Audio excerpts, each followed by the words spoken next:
আজকে আপনাদের বানিয়ে দেখাবো পাকা পেয়ারার জেলি। জেলি করার জন্য একটু বেশি পাকা পেয়ারা নিতে হবে।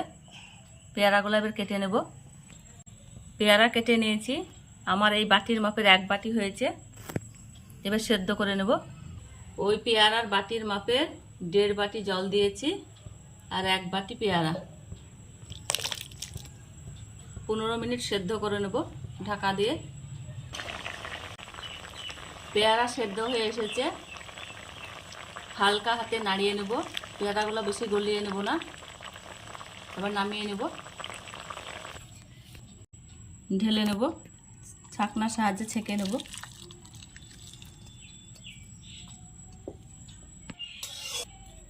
এইভাবে জল ঝরানোর জন্য 10 মিনিট রেখে দেব। 10 মিনিট পর ফিরে এলাম, ছেঁকে নেওয়া হয়ে গেছে আমার। ছেঁকে নিয়েছি, এবার জাল দিয়ে নেব। ছেঁকে নেওয়া জলটাই নেব। 1.5 বাটি জল দিয়েছিলাম পেয়ারা সেদ্ধ করতে, সেই জলটা অর্ধেক হয়ে গেছে, 1 বাটির কম হয়ে গেছে।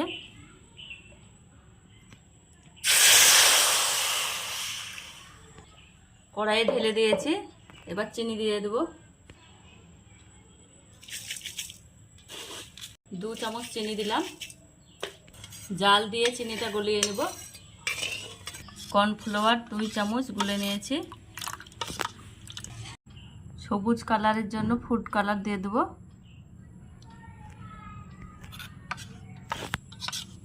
এটা দিলেও হয়, না দিলেও হয়,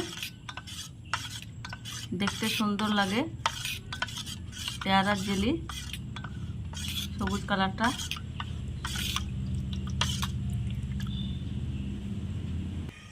চিনি গলে গেছে, কর্নফ্লাওয়ার দেবো আর নাড়তে থাকবো।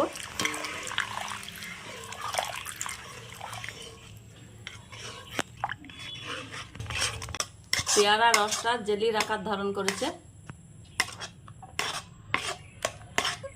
ঘন হয়ে এসেছে,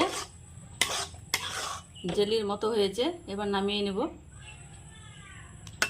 একটা পাত্রে ঢেলে নেব।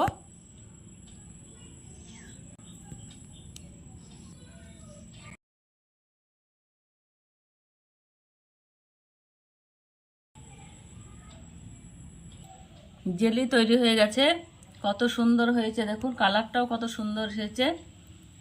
জেলি পাউরুটি ও রুটির সঙ্গে খেতে পারেন। আপনাদেরকে একটা রুটির সঙ্গে দেখাচ্ছি। বাচ্চাদেরকে এইভাবে মাখিয়ে দিতে পারেন। বাচ্চাদেরকে এইভাবে রুটির সঙ্গে মাখিয়ে দিবেন, ওরা খেয়ে খুব খুশি হবে। বাড়িতে পাকা পেয়ারা থাকলে অনেকেই ফেলে দিই, কিন্তু পাকা পেয়ারা ফেলে না দিয়ে জেলি তৈরি করে এইভাবে রুটির সঙ্গে মাখিয়ে বাচ্চাদেরকে দিতে পারেন। দেখুন কত সুন্দর হয়েছে, বাচ্চারাও খুশি হয়ে যাবে, আপনারাও খুশি হয়ে যাবেন। বাচ্চারা জেলি পেয়ে খুশি মনে রুটিটা খেয়ে নেবে, তার থেকে আপনারা বেশি খুশি হবেন বাচ্চারা রুটিটা খেয়ে ফেলেছে বলে। ভালো লেগে থাকলে বন্ধুদের সঙ্গে শেয়ার করে দিবেন, সাবস্ক্রাইব করে পাশে থাকবেন, কমেন্ট সাবস্ক্রাইব করে দিবেন।